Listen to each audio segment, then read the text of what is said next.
জানেন তো, কষ্ট করে অনেক দিন অপেক্ষা করে নিজের ইচ্ছা পূরণ করার আনন্দটাই বোধহয় আলাদা। খুব সহজে যদি সব কিছু পেয়ে যেতাম তাহলে তার মূল্যটা ঠিক তা বুঝতাম না, তাই না? নমস্কার বন্ধুরা, আমেরিকা উইথ বাঙালিয়ানা থেকে আমি সুবর্ণা চলে এসেছি আপনাদের সামনে একটা নতুন ব্লগ ভিডিও নিয়ে। আশা করি আপনারা সবাই খুব ভালো আছেন। শুরু করি আজকের ব্লগটা। আজকে সকালবেলায় আমি একটা ব্রেকফাস্ট বানালাম। সেটা হচ্ছে এই প্যানকেক, যেগুলো রেডি পাওয়া যায়, রেডি টু ইট। এটাকে জাস্ট একটু বাটার অথবা তেল দিয়ে আ একটা প্যানেতে সেঁকে নিতে হবে। এপিঠ-ওপিঠ একটু ক্রিস্পি করে, অথবা ওভেনেও দেওয়া যেতে পারে বা এয়ার ফ্রায়ারে। তো আমি এখানে একটু বাটার দিয়ে সেঁকে নিলাম, বা জাস্ট এটাকে মাইক্রোওয়েভে একটু গরম করে খাওয়া যেতে পারে। এবার আমি এটাকে দই আর একটু ধনেপাতার চাটনি দিয়ে সার্ভ করলাম। তারপরে রান্না বসিয়ে দিলাম। এখানে ভাত চাপিয়ে দিয়েছি, আর এখানে করব মসুরির ডাল। আর এদিকে করলাম পালং শাক আর কুমড়ো দিয়ে একটা তরকারি। এখানে সবজি বলতে এইগুলোই আমাদের কাছে পিঠে পাওয়া যায়, তো এইগুলোই বারবার রান্না করি। আর পটলের অনেক দাম এখানে, আর তাছাড়া একদম ছোট্ট ছোট্ট পাওয়া যায়। আর ওগুলো ইন্ডিয়ান মার্কেট ছাড়া পাওয়াও যায় না। তাই আমাদের হাতের কাছে যেগুলো সহজলভ্য সেগুলো দিয়েই আমরা রান্নাবান্না করে থাকি। এই কুমড়োটা যদিও আমি ওই ইন্ডিয়ান মার্কেট থেকেই এনেছিলাম। দেখুন কি কাণ্ড! ঘরের সামনে এরকম পার্সেল নামিয়ে দিয়ে চলে যায় চুপচাপ। যখন আপনি রান্না করছেন বা সারাদিনে কাজ করছেন বা হয়তো বাড়িতে নেই, আপনি হয়তো জানতেই পারবেন না যে আপনার বাড়ির সামনে পার্সেল দিয়ে চলে গেছে।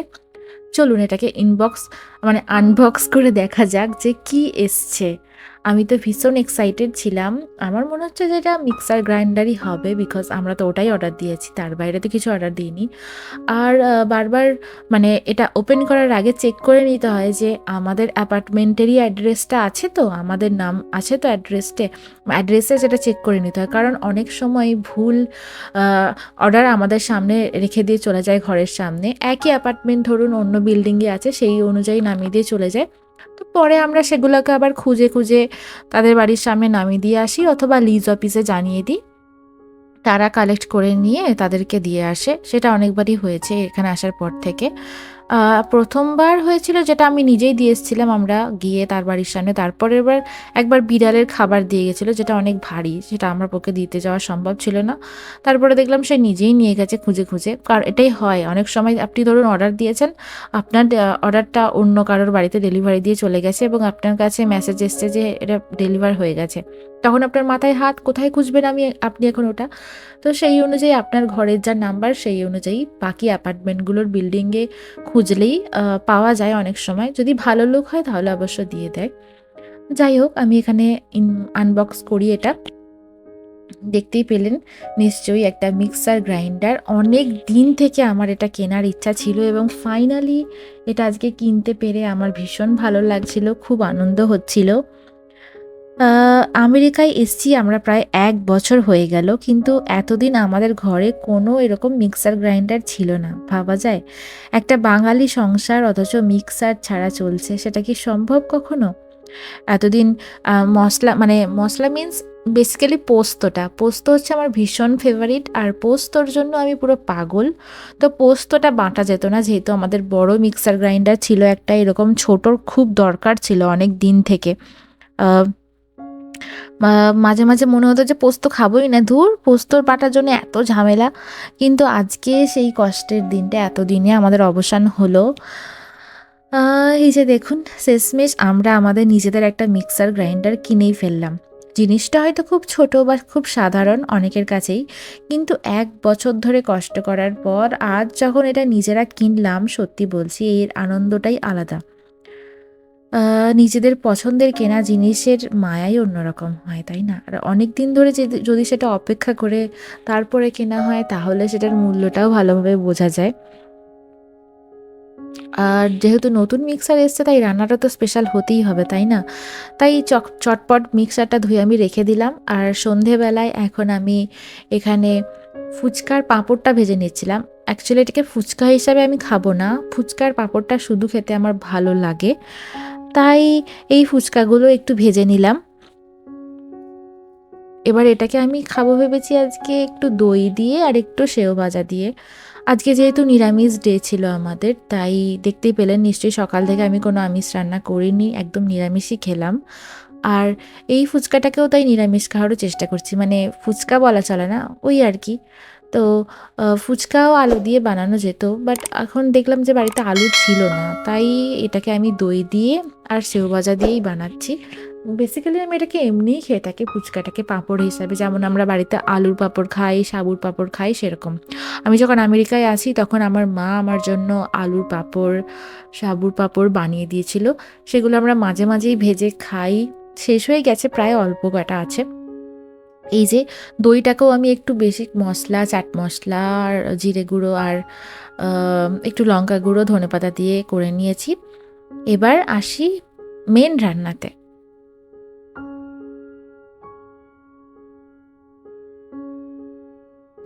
যদিও আমি এটা আজকে খাবো না, তাও বানিয়ে রাখছি কালকের জন্য, মানে আগামীকালের জন্য।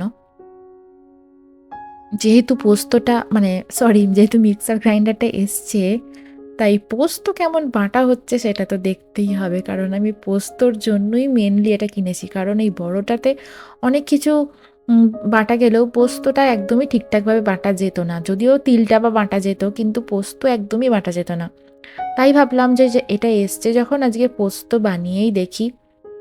আর তাছাড়া কালকের জন্য তো কিছু বানাতেই হবে টিফিনে দেওয়ার জন্য, লাঞ্চে।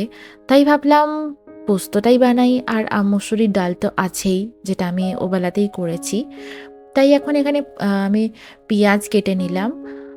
পেঁয়াজ দিয়ে পোস্ত খেতে আমার ভীষণ ভালো লাগে। যদি সেটা পেঁয়াজ আলু পোস্ত হতো আরও ভালো হতো, বাট আমার মা এইভাবে বানাতো যে পেঁয়াজ, ক্যাপসিকাম, টমেটো এটা দিয়ে পোস্ত।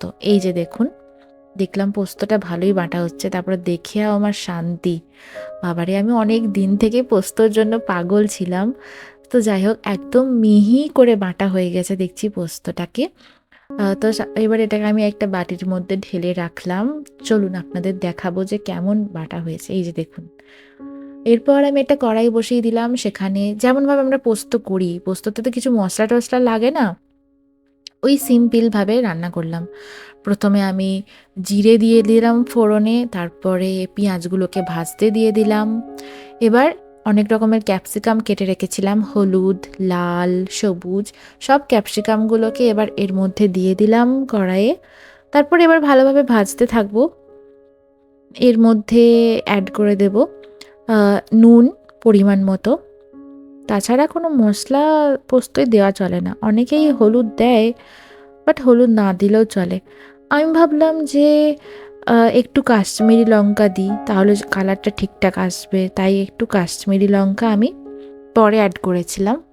কি সুন্দর লাগছে না দেখতে? অনেক রকমের সবজিগুলো মিলেমিশে যখন একাকার হয়ে গেছে। ওই যে বললাম, আমাদের এখানে খুব একটা এই ফুলকপি বা ব্রোকলি এই ধরনের সবজি খেতে আমার ভালো লাগে না। তাই আমি এই পেঁয়াজ, ক্যাপসিকাম আর আলুতেই পড়ে থাকি সবসময়। তো যাই হোক, এখানে আমি আ দিয়ে দিয়েছি টমেটো আর একটু কাশ্মীরি লঙ্কা। তারপরে দেখলাম ওগুলো সেদ্ধ হয়ে গেছে। এবার লাস্ট পর্যায়ে আমি পোস্তটাকে ঢেলে দিচ্ছি। এরপরে বাকিটা আমাকে হাত দিয়ে চেঁচেই ঢালতে হবে, তাই এটাকে আবার নামিয়ে রাখলাম বাটিটাকে। তো এরপরে যে একটু নাড়াচাড়া করে নিচ্ছি। পোস্ত দেওয়ার পর তো বেশি নাড়াচাড়া করা চলে না, ওই আর কি। এবার পোস্তটা পুরোটা দিয়ে দেওয়ার পর আমি লাস্টে নামানোর আগে একটু দিয়ে দিলাম হচ্ছে কাঁচা সর্ষের তেল। কাঁচা সর্ষের তেল দিলে গন্ধটাই একটা আলাদা বেরোয় পোস্তর। আর আমাদের মতন যারা পোস্ত লাভার আছে তাদের কাছে তো যে কোনো পোস্ত খাওয়া যেতে পারে। আমি তো কুমড়ো পোস্ত বানিয়ে খাই, পেঁয়াজ আলু পোস্ত তো আছেই। এই যে এই পোস্তটাও একটা ইউনিক রেসিপি, পেঁয়াজ আর শুধুমাত্র ক্যাপসিকাম দিয়ে। আমার মা করতো অনেক সময় শুধু ক্যাপসিকাম দিয়ে, সেটাও কিন্তু খেতে খুব ভালো হতো। তোমাদের এই ভিডিওটা কেমন লাগলো সেটা কিন্তু আমাকে অবশ্যই কমেন্ট করে জানিও। আর এটা দেখে তোমরা পোস্ত কে কে বানিয়ে খেলে সেটাও জানিও। আর বিকজ কিছু দেখলেই দেখবে খেতে ইচ্ছা করে, যেমন আমার তো করে। বেশি আমি জানি না যে অন্য কারো করে কি না, তো আমার তো ইচ্ছা করে যখন আমি অন্যজনের ব্লগে গিয়ে দেখি এই রান্না হচ্ছে সেই রান্না হচ্ছে, সেটাই আমার বানাতে ইচ্ছা করে। যাই হোক, দেখো কি সুন্দর কালার হয়ে গেছে। আমি এখন এটা একটা বাটিতে নামিয়ে ফেললাম। আজকের ভিডিওটা আমি এখানেই শেষ করছি। সবাই ভালো থেকো, সুস্থ থেকো। দেখা হচ্ছে তোমাদের সাথে পরের কোনো ভিডিওতে। আর হ্যাঁ, তোমার কোন পোস্ত ফেভারিট সেটা কিন্তু কমেন্টে অবশ্যই জানিয়ে যেও। টাটা।